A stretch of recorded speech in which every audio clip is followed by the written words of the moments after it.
Ngayon mga kabayan, nandito po tayo ngayon sa Freedom Park kung panipakita po natin dahil 5 days before mag-celebrate na tayo ng New Year's.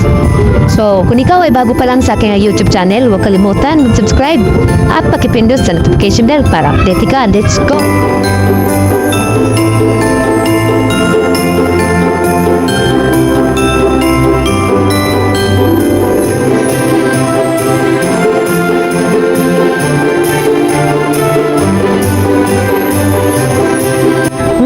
Mga kabayan, habang nandito po tayo na masyal ito po mga napakarami ng mga prutas, ay nagtatanong din tayo kung ano ang kanila nagustuhan o kaibahan sa panahon ni dating Pangulong Duterte at sa administrasyon ngayon.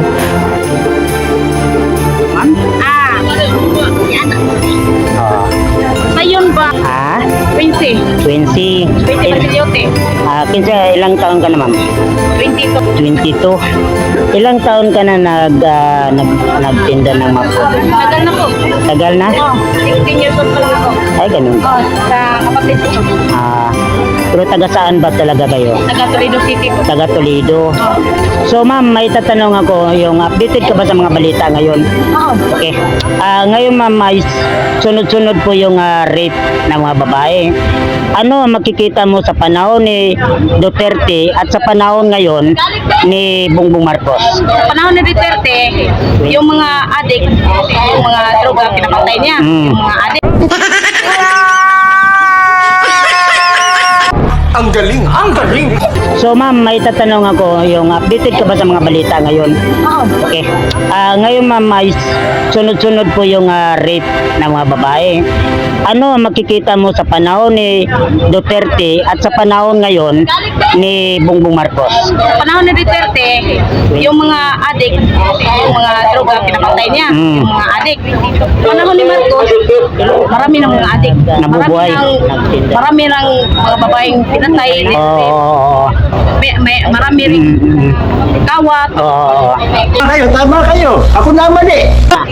Isang 13 years old na nabiktima sa gang rape. Oo, katong 13 gang rape. So, 13 years old tapos 15 ka mga laki.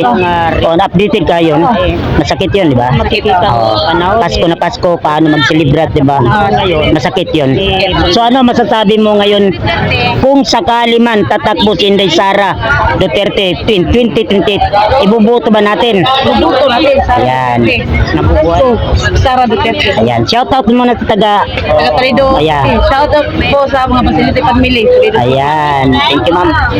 Ma'am, taga saan po tayo, ma'am? Taga Dumanhog. Toy, shoutout mo na sa taga Dumanog. Yes. Samog Mayor, Gongon Hika. Ayan, good.